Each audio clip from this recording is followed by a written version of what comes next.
नमस्कार साथियों, आज हम आ रहे हैं आर्ट्स के फर्स्ट चैप्टर सिंधु सभ्यता यानी कि हड़प्पा सभ्यता के फुल एक्सप्लेन पूरा चैप्टर के विवरण आपके समक्ष रखेंगे। तो बिना समय के विलंब करते हुए मैं चाहूंगा कि चालू करूंगा और इस मेरे वीडियो को मन से देखिएगा। आपको अलग से कोई नोट नहीं बनाने पड़ेगी, ना ऑब्जेक्टिव की ना सब्जेक्टिव की, एक साथ ही सब क्वेश्चन सोल्व होंगे, चाहे ऑब्जेक्टिव हो या सब्जेक्टिव हो। तो हम बिना समय के विलंब करते हुए मैं इस वीडियो को चालू करना चाहता हूं। ध्यान से मेरे वीडियो को देखिएगा।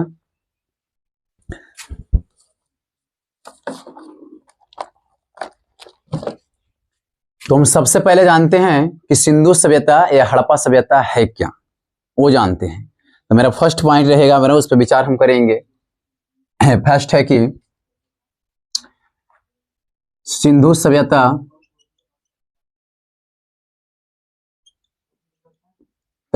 या हड़प्पा सभ्यता, हड़प्पा सभ्यता क्या है। पहला मेरा पॉइंट रहेगा कि सिंधु सभ्यता और हड़प्पा सभ्यता क्या है। जैसे कोई चीज को किसी के बारे में पहले जानते हैं, उसके बाद हम निकालेंगे क्वेश्चंस या ऑब्जेक्टिव। उसमें रहेगा कि कौन किसका खोज करता है, उत्खनन करने वाले हैं, कौन जगह पर कौन स्थित कहाँ है, इसके बारे में जानेंगे। तो सबसे पहले हम जानते हैं पार्ट से रिलेटेड जो पार्ट में टॉपिक है कि हड़प्पा सभ्यता यानी कि सिंधु सभ्यता क्या है। तो सबसे पहले जानते हैं कि यह एक ऐसी सभ्यता है, ठीक है ना, यह एक ऐसी सभ्यता है जो हजारों वर्ष पहले थी, जो जीवन हम लोग आज जी रहे हैं, है ना। यह जीवन आज से हजार वर्ष पहले लोग एक ही सभ्यता में लोग जीते थे, रहते थे, जिस पर आज हम लोग रह रहे हैं।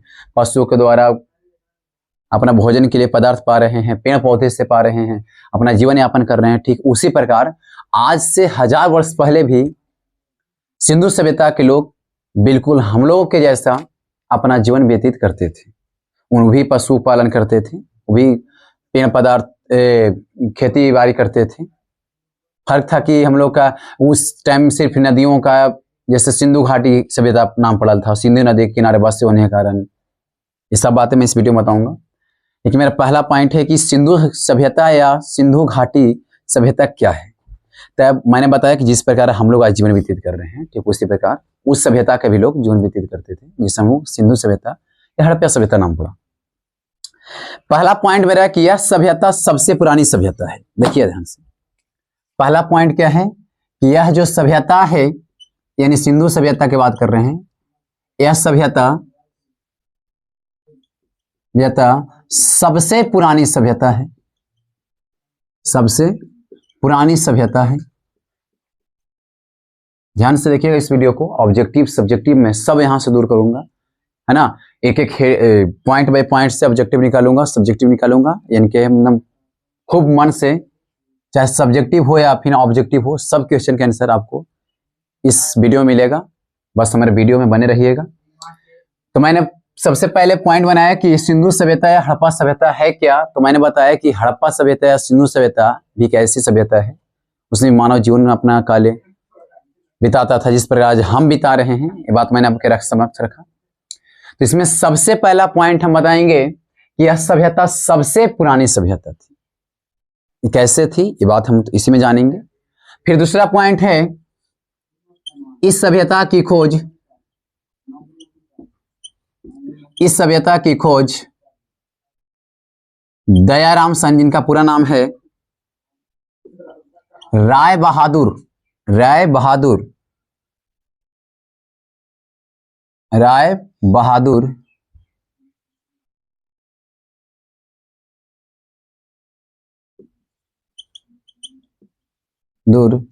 दयाराम साहनी,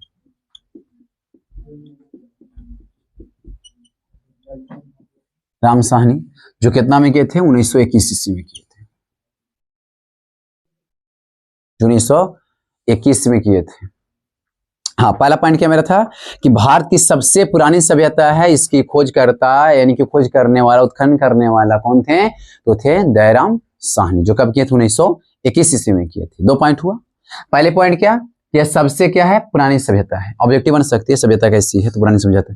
या फिर इसका खोजकर्ता क्या है, तो राय बहादुर दयाराम साहनी, कब के थे, 1921 ईस्वी।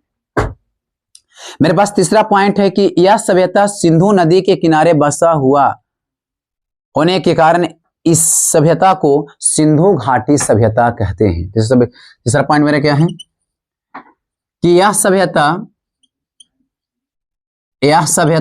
सिंधु घाटी नदी के किनारे बसे होने के कारण इसका नाम सिंधु घाटी सभ्यता पड़ा।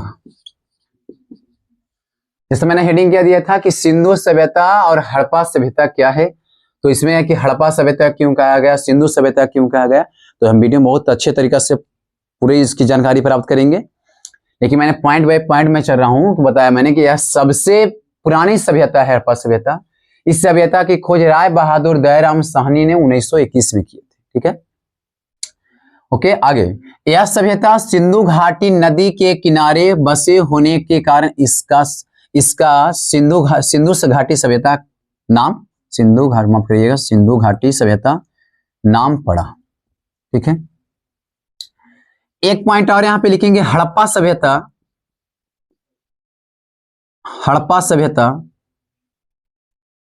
भी सबसे पहले हड़प्पा नामक शहर में खोजे जाने के कारण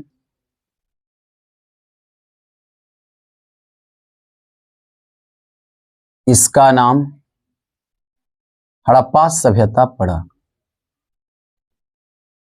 पड़ा। चलिए फिर से हमें पॉइंट बाय पॉइंट चलते हैं, इसके बाद फिर अगला फिर लेंगे इसका मेन हेडिंग जो होता है इससे। तो मेरा हेडिंग क्या था कि सिंधु सभ्यता या हड़प्पा सभ्यता क्या है। तो पहला पॉइंट कि यह सभ्यता सबसे पुरानी सभ्यता है। इस सभ्यता की खोज राय बहादुर दयाराम साहनी ने 1921 में किए थे। यह सभ्यता सिंधु घाटी नदी के किनारे बसे होने के कारण इसका सिंधु घाटी सभ्यता नाम पड़ा।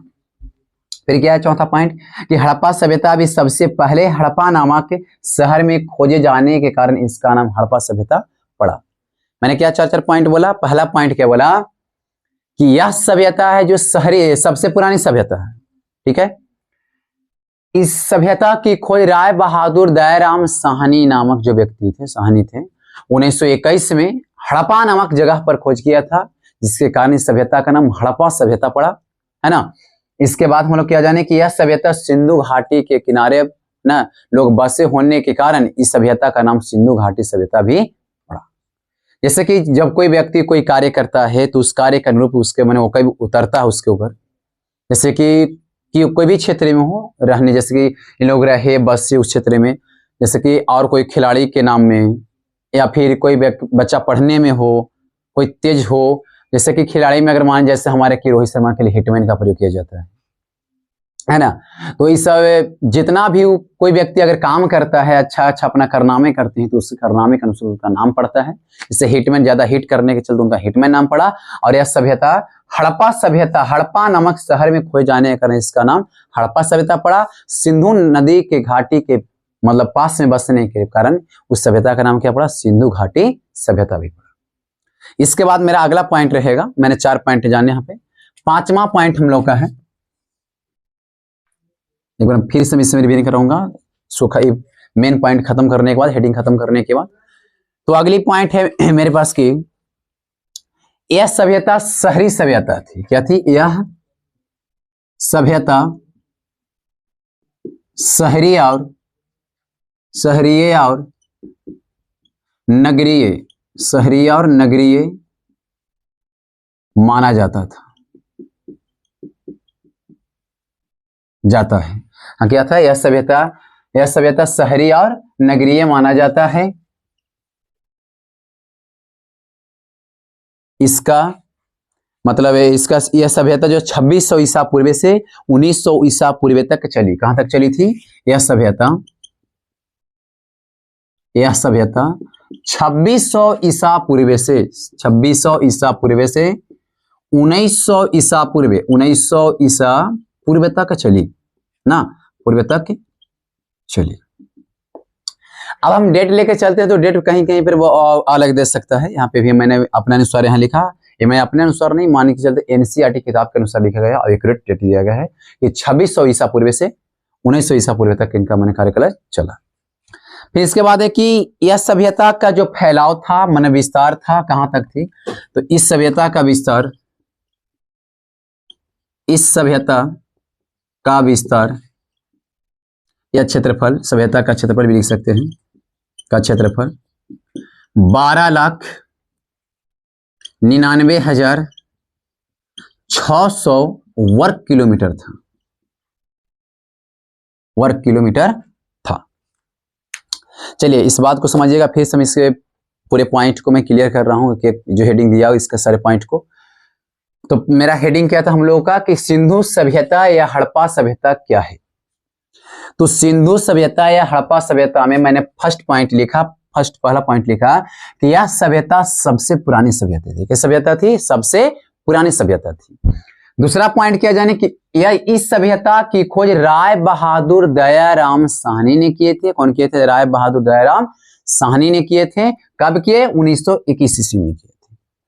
तीसरा पॉइंट क्या जाने कि यह सभ्यता सिंधु घाटी नदी के किनारे बसे होने के कारण, जो लोग बसे हुए थे मैंने नदी किनारे बसे हुए लोग रहने के कारण इसका सिंधु घाटी सभ्यता नाम पड़ा। क्या पड़ा? सिंधु घाटी सभ्यता नाम पड़ा। अब चलते हैं, फिर मैंने चौथा पॉइंट क्या जाना कि इस सभ्यता को हड़प्पा सभ्यता भी कहा जाता है। तो हड़प्पा सभ्यता भी सबसे पहले हड़प्पा नामक शहर में खोज हो जाने के कारण, खोज करने के कारण, जो राय बहादुर दयाराम साहनी ने किए थे, खोज करने के कारण इस सभ्यता का नाम हड़प्पा सभ्यता पड़ा। फिर हम लोग पांचवा पॉइंट क्या जाने कि यह सभ्यता शहरी और नगरीय माना जाता है। क्या माना जाता है? शहरी और नगरीय माना जाता है। यह सभ्यता 2600 ईसा पूर्व से 1900 ईसा पूर्व तक चली। ठीक। फिर सातवां पॉइंट क्या जाने कि इस सभ्यता का क्षेत्रफल 12,99,600 वर्ग किलोमीटर था। माने कि हड़प्पा सभ्यता का जो विस्तार था या संस्कृति का विस्तार बोला जाए, हड़प्पा सभ्यता की संस्कृति का विस्तार जो था से 12,99,600 वर्ग किलोमीटर तक था। तो हम लोग का मुझे विश्वास है, हमको पता है हो गया कि इस सिंधु सभ्यता यानी कि हड़प्पा सभ्यता क्या था, उसके बारे में हम बताएं 7 पॉइंट। सातों के सातों पॉइंट आपको क्लियर हुआ होगा। मैं फिर अगला हेडिंग लेकर चल रहा हूं कि हड़प्पा सभ्यता की जानकारी सबसे पहले किसने और इसका नाम हड़प्पा सभ्यता क्यों पड़ा, तो आपको इसमें मैं बताया ही। फिर मैं एक हेडिंग, दूसरा का हेडिंग इसका है जो लेकर चल रहा हूं, विशेष के रूप में बताऊंगा।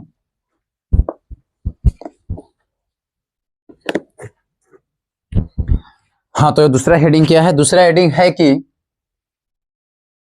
हड़प्पा सभ्यता की जानकारी तथा इसका नाम हड़प्पा सभ्यता या सिंधु घाटी सभ्यता क्यों पड़ा। घाटी सभ्यता क्यों पड़ा, तो इसका कुछ पॉइंट मैंने उस पॉइंट में जाना कि हड़प्पा सभ्यता क्यों पड़ा, सिंधु घाटी सभ्यता क्यों पड़ा, इसका मतलब जानकारी के दिए, ये सब जाने बातें। तो सबसे पहले, ठीक ना, हड़प्पा सभ्यता के बारे में सबसे पहले जानकारी देने वाले थे, जो मैंने पिछले पॉइंट में बताया, वही थे दयाराम साहनी, जिनका पूरा नाम क्या है? राय बहादुर दयाराम साहनी, जो कब खोज किए थे, मैंने कब पता लगाए, तो 1921 ईस्वी में सबसे पहले बताए थे। सिंधु घाटी सभ्यता में, हड़प्पा सभ्यता में सबसे पहले कोई स्थल का खोज किए थे तो वो था हड़प्पा सभ्यता। मैंने हड़प्पा नामक शहर था जहां पर दयाराम साहनी ने राय बहादुर दयाराम साहनी ने 1921 ईस्वी में हड़प्पा नामक जगह की खोज की थी। फिर इसी में क्या है कि इसका नाम हड़प्पा सभ्यता क्यों पड़ा, तो हड़प्पा सभ्यता इसलिए पड़ा था क्योंकि जो वहां पे जो खोज किए थे सबसे पहले, वह जगह का नाम थी हड़प्पा शहर। मैंने हड़प्पा नामक कोई शहर थी, तो हड़प्पा नामक शहर होने के कारण ही इस सभ्यता का नाम हड़प्पा सभ्यता पड़ा।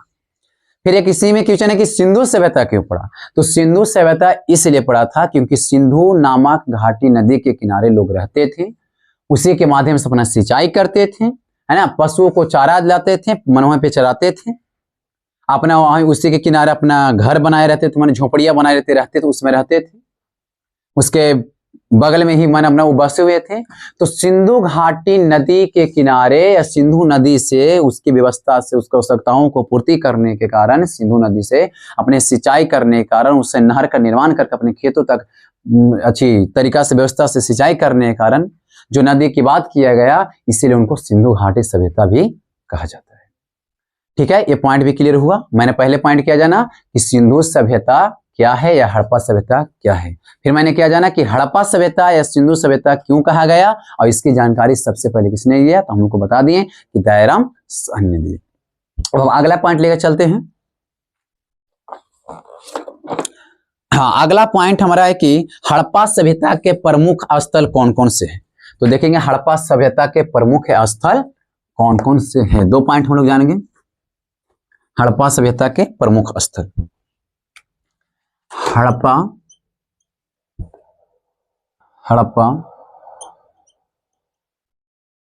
हड़प्पा सभ्यता के, तीसरा हमारा जो है हड़प्पा सभ्यता के प्रमुख स्थल ना, प्रमुख स्थल। तो जानते हैं हड़प्पा सभ्यता के प्रमुख स्थल के बारे में। सबसे पहले हम लोग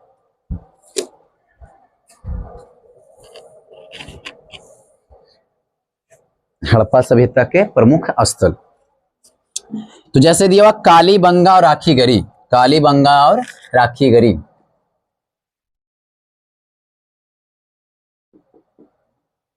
कालीबंगा और राखीगढ़ी। तो कालीबंगा और राखीगढ़ी जो स्थल का नाम दिया हुआ है कहाँ, तो है कहाँ, तो है हरियाणा में। कहाँ है, हरियाणा में। ये ऑब्जेक्टिव क्वेश्चन के लिए बहुत वीवीआई क्वेश्चन है कि कालीबंगा कहाँ स्थित है, हरियाणा, गुजरात, राजस्थान दिया रहेगा, बोलेंगे हरियाणा में। दूसरा पिन स्थल का नाम है माफ कीजिएगा, कालीबंगा नहीं, बनावली। हाँ, बनावली और राखीगढ़ी कहाँ है, हरियाणा में है।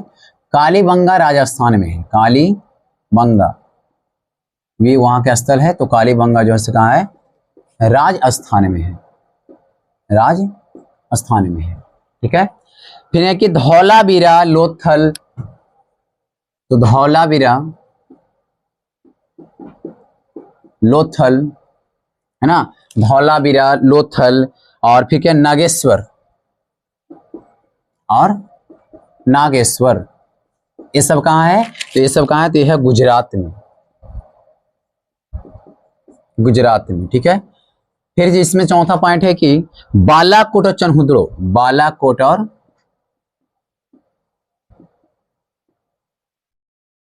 चनहुद्रो, ये कहाँ है, पाकिस्तान में। चलिए हम बात समझते पहले कि कहाँ से। तो जो मैंने बोला कि प्रमुख स्थल हड़प्पा सभ्यता का जो प्रमुख स्थल वो कहाँ पे स्थित है, कौन स्थल है, उसको जानने के लिए तो जैसे कि बनावली और राखीगढ़ी, बनावली और राखीगढ़ी कहाँ है, हरियाणा में, हरियाणा राज्य में है बनावली और राखीगढ़ी। और इसके बारे में हम जानेंगे हरियाणा में मतलब गुजरात में या फिर राजस्थान में किस तरह जीवन व्यतीत हुआ, उस सब के बारे में। तो बनावली और राखीगढ़ी हरियाणा में है, कालीबंगा वहां के स्थल है जो कहाँ है, राजस्थान में, राजस्थान में है। और फिर क्या है, धौलावीरा लोथल और नागेश्वर जो कहाँ स्थित है, गुजरात राज्य में स्थित था। बालाकोट और चनहुद्रो कहाँ है, पाकिस्तान में है। तो ये हमारे क्या हुआ, हड़प्पा सभ्यता के प्रमुख स्थल हुए, है ना। प्रमुख स्थल में कौन कौन से आए, तो बनावली और राखीगढ़ी जो हरियाणा में स्थित है, कालीबंगा जो राजस्थान में स्थित है, धौलावीरा लोथल और नागेश्वर जो गुजरात में स्थित है, और बालाकोट चनहुद्रो जो पाकिस्तान में स्थित है। तो हम लोग क्या जाने, हड़प्पा सभ्यता का प्रमुख स्थल। अभी तक हम लोगों ने मेनली 3 पॉइंट जाने हैं, 3 हेडिंग जाने हैं। पहला क्या जाना था कि सिंधु सभ्यता या हड़प्पा सभ्यता क्या था, है ना। फिर क्या जाने कि हड़प्पा सभ्यता को, सिंधु सभ्यता को मतलब कि इसे हड़प्पा सभ्यता सिंधु सभ्यता क्यों कहा गया और इसकी जानकारी किसने दी थी, ये हम जाने। और तीसरा हम लोगों ने पॉइंट क्या जाने, तीसरा मेनली पॉइंट क्या था कि हड़प्पा सभ्यता के प्रमुख स्थल कौन थे, हो गया। इसके बाद हम अगला हेडिंग लगाते हैं एक बाद फिर कि हड़प्पा सभ्यता के प्रमुख स्थल देखने के बाद कि हड़प्पा संस्कृति का भौगोलिक विस्तार कितना था, मैंने क्या था वो जानते हैं। तो चौथा हमारा पॉइंट क्या होगा कि हड़प्पा सभ्यता के भौगोलिक विस्तार, मतलब कि उसका मतलब क्षेत्रफल कहां तक था, उसका विस्तार कहां तक था, बढ़ाव कहां तक था, वो जानेंगे यहाँ पे। हाँ, तो अगला क्या है, हड़प्पा संस्कृति का भौगोलिक विस्तार, ये हमारा चौथा मेनली पॉइंट होंगे। हड़प्पा सभ्यता का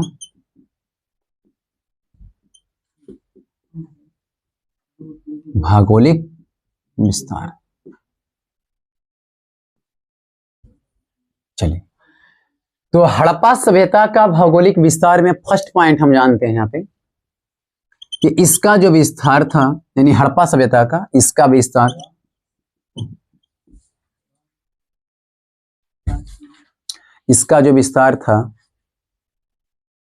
इसका विस्तार जो था से 12,99,600 वर्ग किलोमीटर तक था, मतलब जिसे फैलाव भी बोला जा सकता है, विस्तार फैलाव तक था। पहला पॉइंट क्या जाने कि इसका जो विस्तार है से 12,99,600 वर्ग किलोमीटर तक था।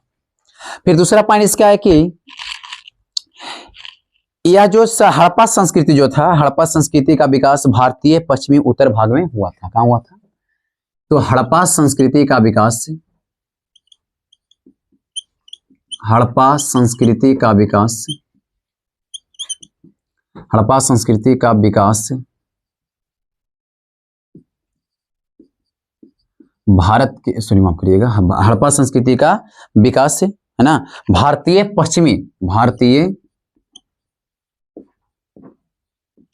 पश्चिम उत्तरी क्षेत्र से हुआ था, उत्तरी भाग से हुआ था। ठीक है, मतलब सबसे पहले जो विकास शुरू मैंने करना शुरू किया था, कहां शुरू किया? पश्चिमी उत्तरी क्षेत्र से, जो कश्मीर के क्षेत्र बताया जाता है ना, पश्चिमी उत्तरी भाग से हुआ था।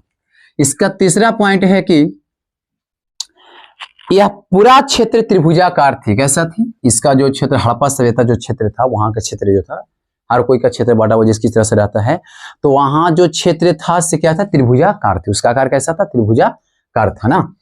तो हड़प्पा सभ्यता की, हड़प्पा सभ्यता में, यानी हड़प्पा सभ्यता की आकार त्रिभुजाकार जैसी दिखती थी, त्रिभुजाकार जैसी दिखती थी। हो गया। फिर बताते हैं, चौथा पॉइंट है कि वहां के जो सड़क होते थे वो पक्की ईंटों से बनी होती थी। किससे बनी होती थी? पक्की ईंटों से बनी होती थी। यानी कि वहां की सभ्यता, वहां की सड़कें पक्की ईंटों से बनी होती थी, पक्की ईंटों से बनी होती थी, जो समकोण होती थी। क्या होती थी? जो समकोण होती थी, क्या होती थी? समकोण होती थी। अब चलते हैं इस पॉइंट को, पहले हम जानते हैं बढ़िया से ना। तो पहला पॉइंट इसमें मेरा क्या रहा?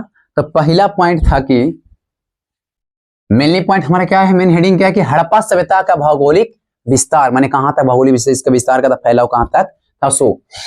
तो पहले हम जानते हैं कि इसका विस्तार जो है, इसका फैलाव जो है 12,99,600 वर्ग किलोमीटर तक था, है ना। हड़प्पा संस्कृति का विकास भारतीय पश्चिमी उत्तरी भाग से हुआ था। से विकास होता है, कोई भी क्षेत्र का विकास होता है तो उसके निश्चित भाग होता है कि किस तरह से, माने कहां से शुरू हुआ था, कौन दिशा से शुरू हुआ था, तो वो था कौन भाग? पश्चिमी उत्तरी भाग से शुरू हुआ था, जो कि जैसे कश्मीर हो गया है ना, इस जगह पर शुरू हुआ था। हड़प्पा सभ्यता की आकार त्रिभुजाकार जैसी दिखती थी, है ना। कैसे दिखती थी? वहां की सभ्यता जो थी, उस सभ्यता के आकार में जो क्षेत्र था उसका कैसे दिखता था? त्रिभुजाकार के जैसे दिखता था। फिर क्या है कि वहां की सड़कें पक्की ईंटों से बनी होती थी, जो समकोण होती थी। समकोण तो होती थी, वहां की जो मतलब सड़क की व्यवस्था थी बहुत अच्छी थी, उत्तम थी।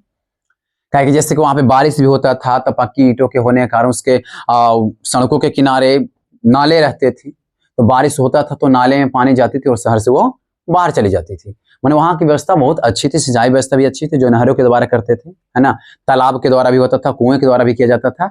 और सड़क तो, और सड़क की बात किया जाए तो जब सड़क के दोनों किनारे की ओर नाले रहते थे तो उसमें जब बारिश होने पर सड़क से जो बारिश बहता था से नाले में चलकर सीधे शहर की बाहरी क्षेत्र में चले जाते थे। और सड़क हमेशा क्या होती थी, समकोण होती थी, 90 डिग्री का कोण बनाती थी, मैंने समकोण होती थी। फिर हम लोग क्या जानते हैं कि हड़प्पा सभ्यता के जो मतलब बताया जाता है कि उत्तर में क्या था, पूर्व में क्या थी, पश्चिम में क्या था, कौन सा का भाग था, तो हम जानेंगे। जैसे कि उत्तर में दयमाबाद है ना, पूर्व में आलमगीरपुर जो बंगाल में पड़ती है, या फिर सुतकोंदड़ो जो पश्चिम में है, और दक्षिण में जो कि मान्हा महाराष्ट्र में पड़ती है। तो इसका भी हम बात बताते हैं। तो पहले फिर से एक बार पॉइंट की हम रिपीट करते हैं, है ना, कि इसका विस्तार कहां तक था, तो 12,99,600 वर्ग किलोमीटर था, जिसको फैलाव कहते हैं, विस्तार कहते हैं। बात तो मैंने पीछे भी जाना था। हड़प्पा संस्कृति का विकास भारतीय पश्चिमी उत्तरी भाग से हुआ था। हड़प्पा सभ्यता की आकार त्रिभुजाकार जैसी दिखती थी, है ना। वहां की सड़कें पक्की ईंटों से बनी होती थी जो समकोण होती है। कैसी होती है, समकोण होती है। ठीक है, तो हमको विश्वास है कि यहां तक आप समझ गए होंगे। तो फिर हम अगला पॉइंट लेकर आते हैं। इसके बाद 5वीं पॉइंट हमारी बनेगा हम लोगों का कि हड़प्पा सभ्यता की विशेषता क्या है। हड़प्पा सभ्यता की विशेषता क्या है, 4-5 पॉइंट हम लोग जानेंगे, 4 पॉइंट जानेंगे। पहला क्या जाने कि हड़प्पा सभ्यता या फिर सिंधु सभ्यता क्या है। दूसरा पॉइंट क्या जाने, हड़प्पा सभ्यता सिंधु सभ्यता क्यों कहा गया या इसकी जानकारी कौन दिया, है ना। इसके बाद हम लोग क्या जाने कि भारत के हड़प्पा सभ्यता के भौगोलिक क्षेत्र। और फिर इसके बाद हम लोग चौथा एक पॉइंट और क्या जाने थे, हड़प्पा सभ्यता के प्रमुख स्थल, जिसमें हमारा बनावली आया, लोथल आया, है ना। इस सब के बारे में हम लोग जाने। अब हम लोग का अगला पॉइंट है कि हड़प्पा सभ्यता की विशेषताएं क्या थी। देखिए, तो हम लोग पहला 5वां पॉइंट हम लोग हेडिंग क्या लगाएंगे कि हड़प्पा सभ्यता की विशेषताएं। हड़प्पा सभ्यता की विशेषताएं।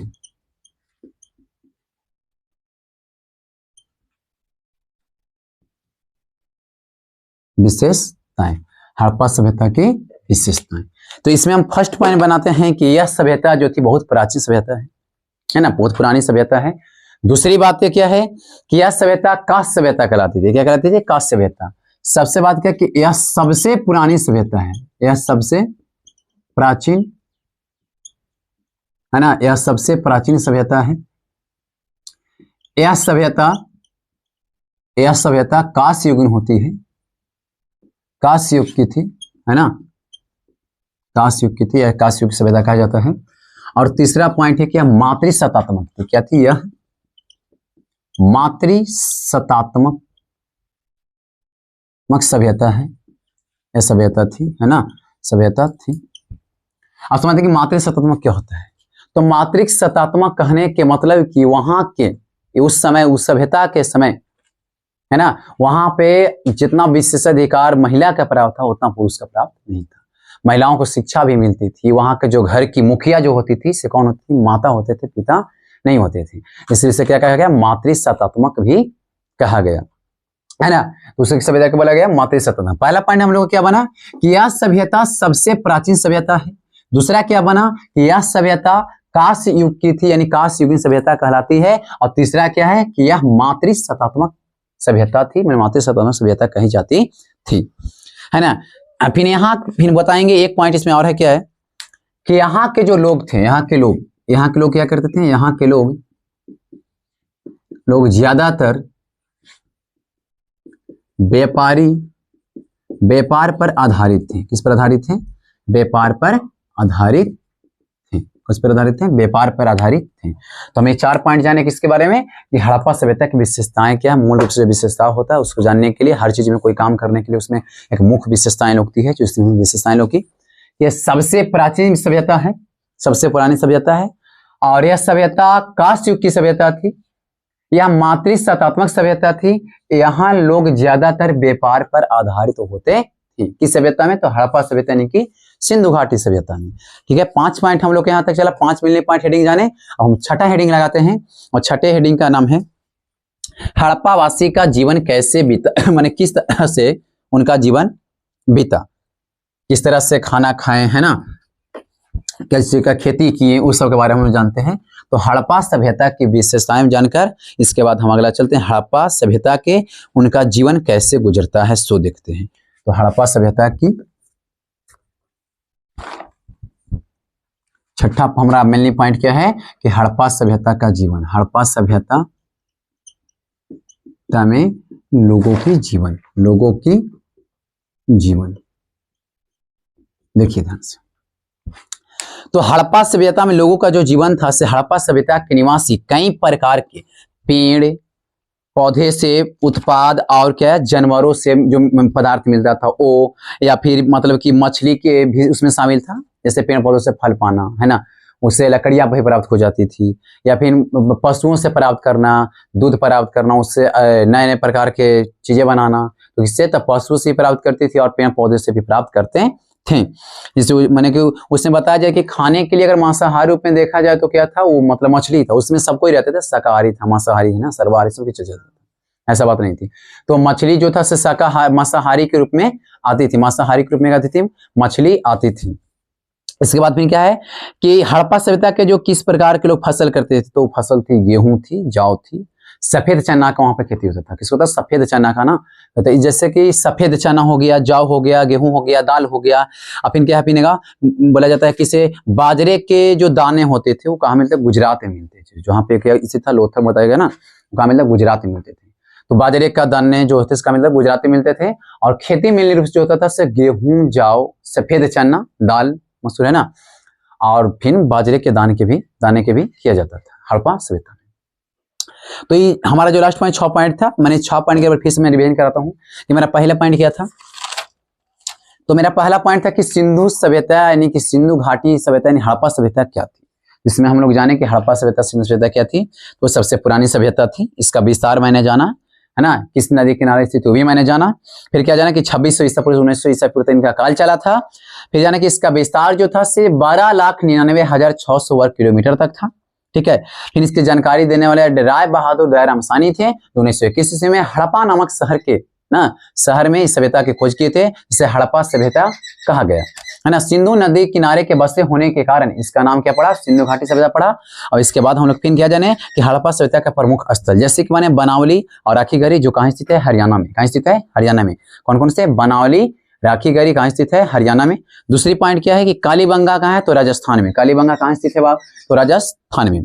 फिर क्या है कि धौलावीरा, लोथल है ना, धौलावीरा, लोथल, नागेश्वर कहाँ स्थित है? गुजरात में स्थित है। फिर क्या है? बालाकोट और चन्होदरो जो पाकिस्तान में स्थित है। इसके बाद हमारे पॉइंट क्या जाने कि हड़प्पा संस्कृति का भौगोलिक विस्तार क्या है।